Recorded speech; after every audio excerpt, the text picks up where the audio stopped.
Hello, ladies, gentlemen, and deceased. It is I, Emily Sophia, or M Mighty Sophia, here to break down for you guys the Season 6 mid-season premiere.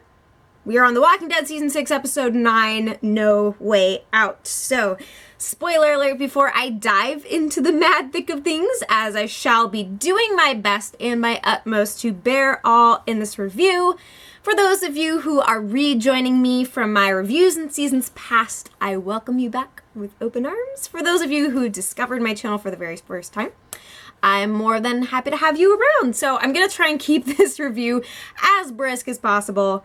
I'm not necessarily known for my brevity, but I'm going to try because I'm getting ready for the premiere of Better Call Saul. I was late watching The Walking Dead premiere because of Deadpool on Valentine's Day, which was not a mistake. It was a great experience, as was this episode in so many ways. So let's get into things.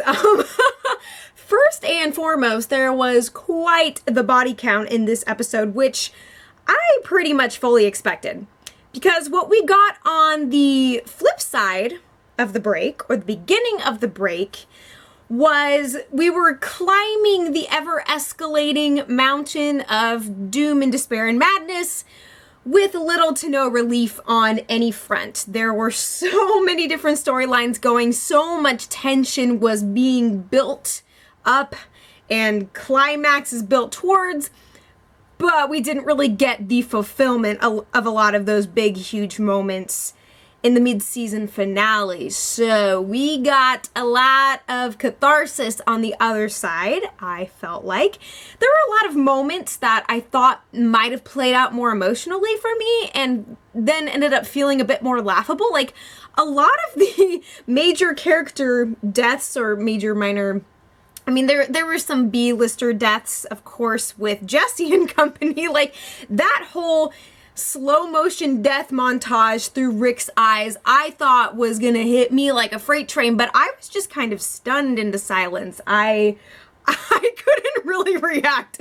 I was more caught in a stupor of like, what the actual crap is going on? I mean, it's the same thing that goes on and has gone on in the show since the beginning, which is a lot of people dying in rapid succession. But these are characters that we spent a decent amount of time with, and we knew that Sam was a very troubled, sheltered child, and he wasn't going to do so well in the big bad world.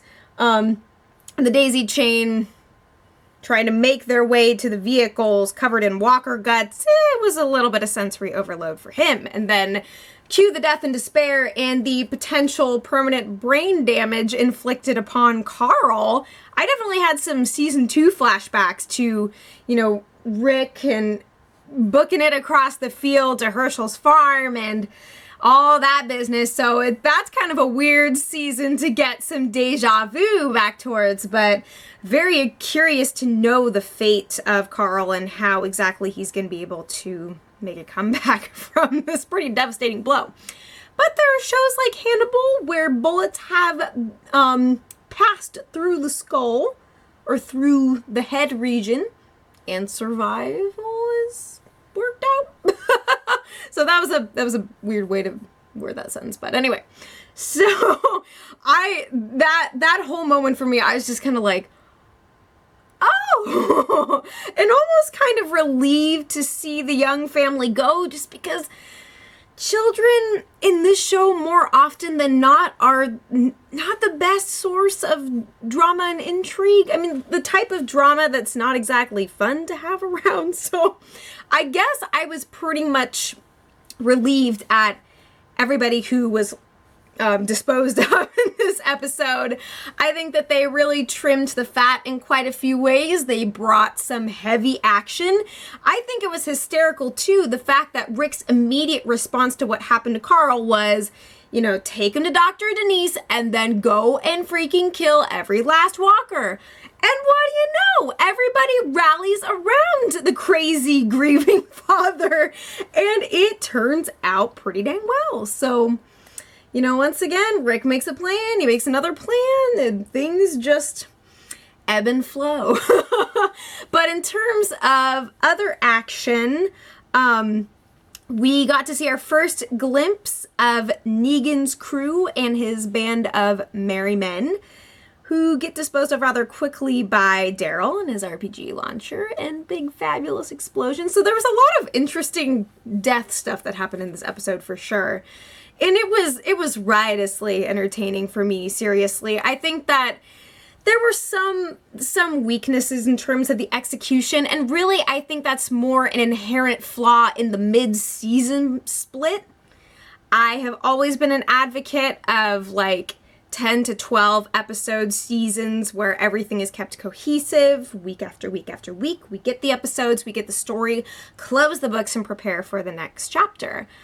And I mean, that's not the way that The Walking Dead has rolled, and that's not the way that a lot of other shows have rolled, and there's a lot of TV politics that go into that stuff, but I think that the story on both ends of the spectrum probably suffered a bit, and there were a lot of inconsistencies that other critics and reviewers were drawing attention to. I read just a couple of brief reviews before I went to film this, just to kind of see what people were thinking, and a lot of people, like, felt that this episode was one of the pinnacles of the show. I don't necessarily know if I agree with that, but what I do agree with is the fact that, oh, thank God, like, we're on to the next part of the story, and a lot of things have been worked out and resolved, and a lot of crazy, implausible situations turned out for the better.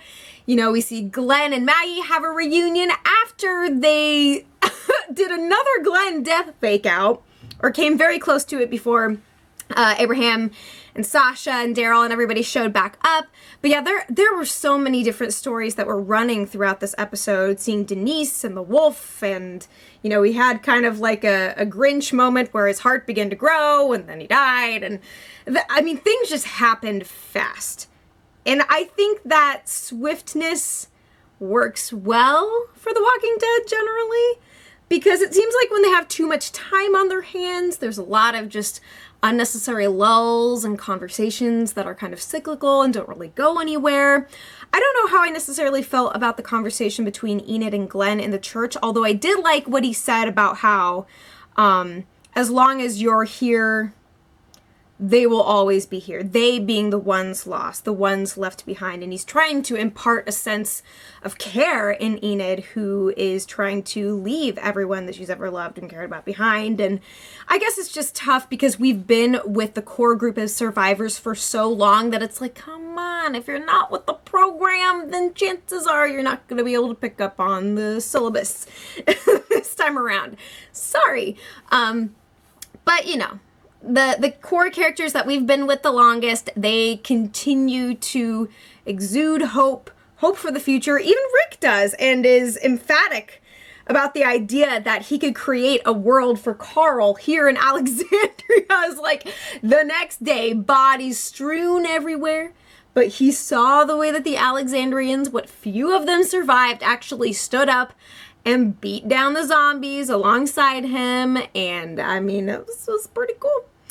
There was explosions and flames and moments of glory and reunions. And I mean, really, what more could you possibly want from a season opener? So yeah, in general, I think it was pretty dang good. And I could go into the negatives and into some of the things that seemed ridiculous or seemed off.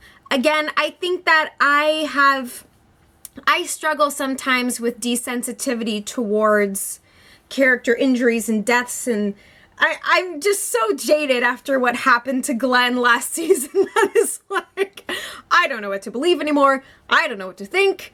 I see someone die, I see someone's die, and I laugh. And I mean, I had a very strange reaction to the Red Wedding in Game of Thrones, actually, where I thought that I was going to be a weeping mess, and I just sat there dazed and confused and in wonderment of the strangeness of the world and just how unreal things felt. And there are moments of that in The Walking Dead too, but I think that they are back on a trajectory towards exciting and potentially game-changing things. So I'm gonna have as much trust in the writers and in everybody who makes The Walking Dead happen. I'm going to put as much faith and trust in them as I possibly can, and am excited to get to know Negan. I have not read that far in the comics. All I know is that everybody's all about him, and there's a baseball bat, so batter up, I guess. But yeah, what were your thoughts? What were things that you enjoyed? What were things that you wish had gone down differently? What do you hope for this season? And please preface any comic book spoilers if you can, because Scott Gimple and company have, from what I understand, pulled quite a bit from the comics, and I don't want to have certain things planted in my head before they appear on screen, because I want to be as surprised as possible. Because again, I'm very cynical, and it's tough for me to have these raw emotional reactions to stuff that I see sometimes on The Walking Dead. So I'm trying to do my best to present my bleeding heart to this wicked show and see what madness will be wrought upon it. So I really like this. No Way Out turned out pretty good. Good to have the crew back, to have things whittled down, to, everybody's got their feathers rustled, and who knows what's next. So I'm just hoping that they break the formula and take us somewhere crazy and unprecedented. That's all I could ask for. So thank you so much for watching this review. I'll be back with more. Hopefully the review for next time will be up sooner. Yada, yada, yada. And I'll also be back with Better Call Saul. So you guys take care of yourselves. And as always, I will be back before you know it.